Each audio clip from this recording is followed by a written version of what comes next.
Speaking of big money moves, I mean, it's half of that, but it's still big when you consider it's Ben White for 50 million to Arsenal. It's official. We know that's actually happened now. It's more money than Raphael Varane has cost to Manchester United. So, Ian, can the 50 million price tag be justified for Ben White?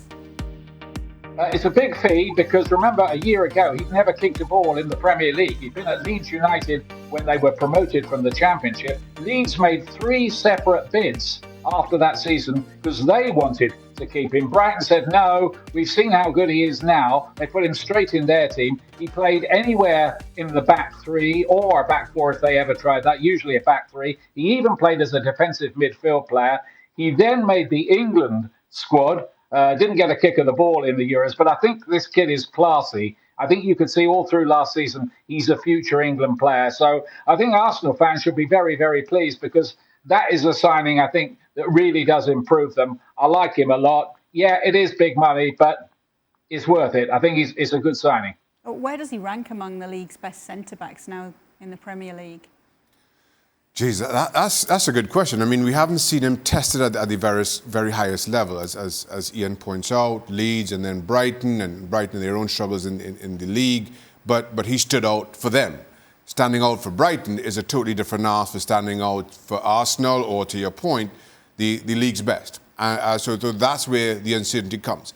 But there's no question that he's a player that, or in a position, at the very least, that Arsenal needs. Coming from a club and at a fee that Arsenal are now shopping with. They aren't competing with Manchester United for the Raphael Varanes. There's a premium to signing English players, always has been. That's nothing new. So I think the comparison to Varane's transfer fee is an unfair one. But we'll see. He's still an unknown quantity at this level. So maybe drawing those comparisons between Ben White and, for argument's sake, let's say John Stones, who came with that same qualities of a ball-playing centre-back, yet struggled to settle in at Manchester City, then all of a sudden last season had arguably the best season of his career. Arsenal don't have that time to play with, but similar mould, in my opinion. Do you put him up there with the best in the league in terms of centre-backs, Stevie? I would have had no problem if he had started at centre-back for England in the Euros. No problem. He's 23.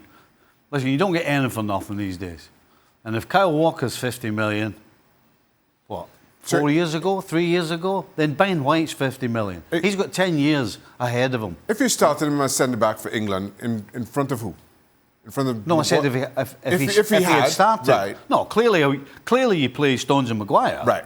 But I'm just saying, had they had injury problems, I would have absolutely no hesitation and wouldn't have thought twice if he was in the team.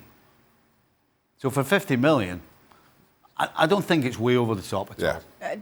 Ian, do you think that his signing moves Arsenal back into Champions League contention? Oh, whoa there. That's a big call because they were a mid-table side. They need more. They need more than that.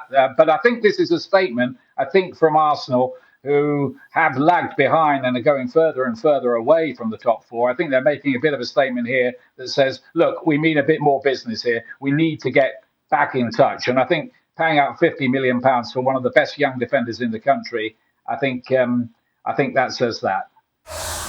Thanks so much for watching ESPN on YouTube. And for more sports highlights and analysis, be sure to download the ESPN app. And for premium content and live streaming, subscribe to ESPN Plus.